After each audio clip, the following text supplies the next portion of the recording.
कर्पूरगौरं करुणावतारं संसारसारं भुजगेन्द्रहारं सदा वसन्तं हृदयारविन्दे भवं भवानी सहितं नमामि। श्री महादेव शिव शंकर भगवान की जय, श्री कैलाशपति की जय, श्री नीलकंठ भगवान की जय। हर हर महादेव शिव शंभु। ब्रह्मा जी बोले, हे नारद, भगवान सदाशिव इस रूप में प्रकट होकर प्रभु से कहने लगे, हे ब्राह्मण, यदि आप हमें आज्ञा दें तो हम वेदानुकूल कार्य करें। मैं ऐसे सुपुत्र को पाकर अपने मन में फूला नहीं समा रहा था।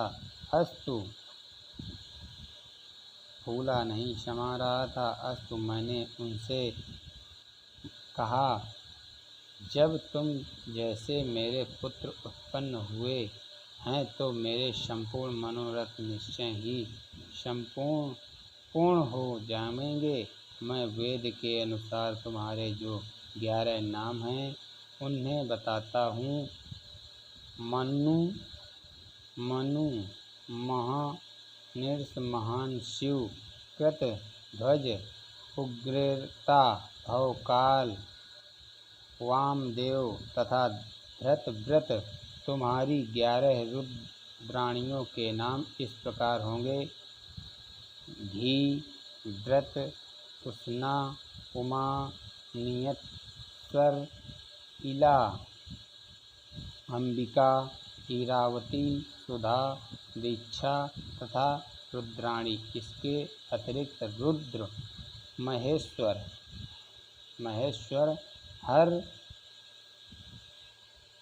हर तथा जगदीश आदि तुम्हारे अनेक नाम और भी होंगे। पृथ्वी, जल, अग्नि, आकाश और वायु, ये 5 तत्व तथा सूर्य, चंद्रमा, जीव और हृदय, ये योग स्थान तुम्हारे निवास स्थान होंगे।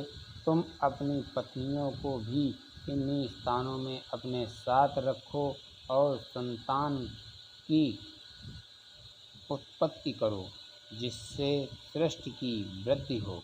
हे नारद, मेरी बात सुनकर उन सगुण स्वरूप शिवजी ने भूत प्रेत पिशाच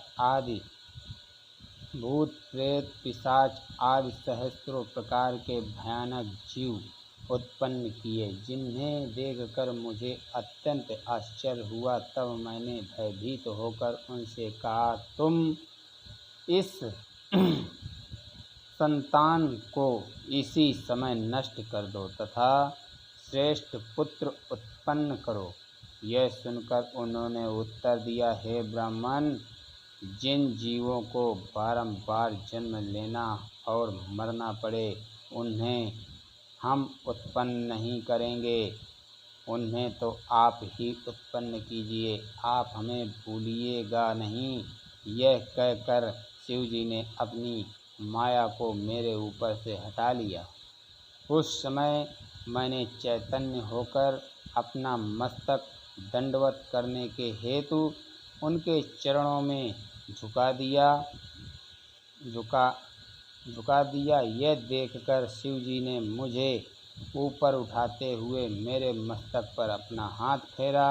उस समय सनकादिक भी आकर शिवजी के चरणों में गिर पड़े और उन्हें दंडवत करते हुए स्तुति करने लगे। भगवान सदाशिव ने सब पर दयालु होकर उन्हें उत्तम बुद्धि प्रदान की। तदुपरांत वे मेरे ललाट के मार्ग से गुप्त होकर अपने लोक को चले गए। हे नारद, हम तीनों देवताओं में किसी प्रकार का अंतर नहीं है। अब मैं तुम से सृष्टि का वर्णन पुनः करता हूँ। ब्रह्मा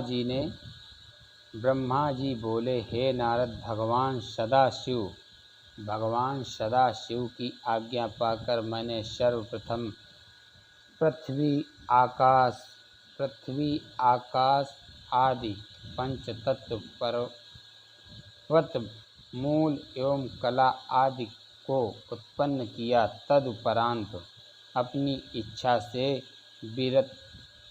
विरचि, अग्निरस, सातातप, भृगु, पुलस्त, पुलह तथा वरिष्ठ इन सप्त ऋषियों को जन्म दिया। फिर मैंने अपने प्रत्येक अंग से तुम अर्थात नारद, कर्दम एवं दक्ष आदि 10 पुत्रों को उत्पन्न किया। फिर स्तन से मनुष्य, पीठ से पाप और अन्य अंगों से प्रीति, तृष्णा आदि को प्रकट किया। तदुपरांत क्रमानुसार नक्षत्र, दिशा, दिक्पाल एवं चंद्रमा आदि को उत्पन्न किया, परंतु अपने द्वारा उत्पन्न की हुई उस तापसी सृष्टि को देखकर मुझे अत्यंत चिंता हुई। रात्रि के कारण अब मुझे भूख लगी और मैं राक्षस यक्षादि को खाने के लिए दौड़ा। उस समय मैंने अपने शरीर को भयंकर बनाकर काल को उत्पन्न किया। हे नारद, इसके उपरांत मैंने उस शरीर को त्याग कर स्त्री का स्वरूप धारण किया। उस समय मेरे उस रूप को देखकर सब ऋषि मुनि आसक्त होकर मुझे एक डने के लिए दौड़े। तब मैंने उस शरीर को बदलकर एक दूसरा शरीर ग्रहण कर लिया और अपने घुटनों द्वारा असुरों की उत्पत्ति की। वे मुझे पहचान नहीं सके, अतः निर्लज्ज बनकर काम के वशीभूत हो मेरे पास दौड़े चले आए।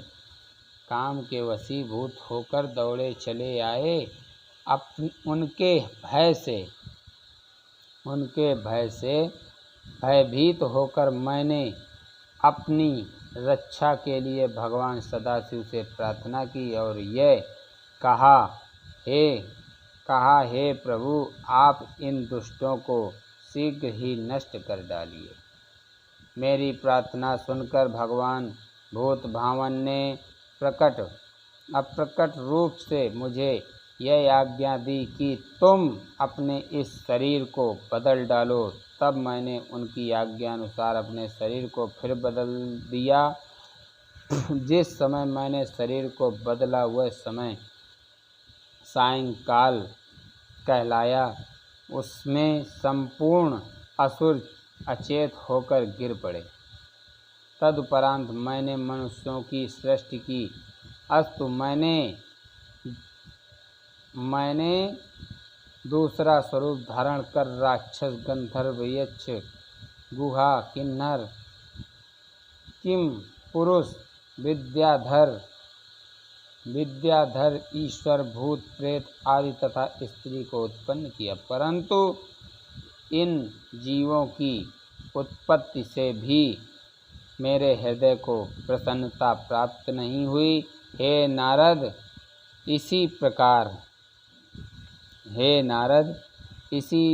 इसके उपरांत मैंने शिवजी की इच्छा से हाथी, सिंह, बैल आदि बुद्धिहीन जीवों को उत्पन्न किया। इस सृष्टि को उत्पन्न करने के पश्चात मैंने यदि विचार किया कि ये लोग क्या काम करेंगे, यह सोचकर जैसे ही मैंने श्री शिवजी का ध्यान किया तो चारों वेद उसी समय मेरे द्वारा उत्पन्न हो गए।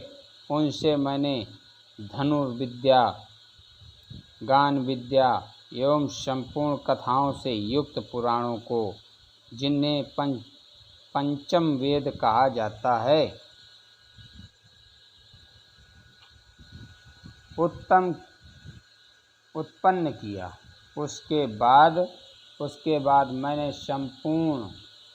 बाद मैंने संपूर्ण आश्रय अर्थात ब्रह्मचर्य, गृहस्थ, वानप्रस्थ, संन्यास एवं व्रत, धर्मशास्त्र, नीति, मोक्ष, धर्म, अर्थ, काम तथा वैदिक शास्त्र को उत्पन्न किया।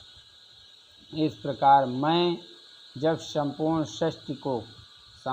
सृष्टि कर चुका, तब विष्णु उसका पालन करने लगे एवं शिवजी पृथ्वी को स्थिर रखने के कार्य में संलग्न हुए। हे नारद, सृष्टि की उत्पत्ति का यह वर्णन अत्यंत सुख प्रदान करने वाला है। श्री शंकर भगवान की जय। श्री ब्रह्मा विष्णु महेश की जय। 12वां अध्याय आगे अगले पेज में देखिए। श्री भोलेनाथ की जय। हमारे इस चैनल को सब्सक्राइब और लाइक कीजिए, बेल आइकन दबाइए और आगे कथा का आनंद लीजिए। श्री शंकर भगवान की जय।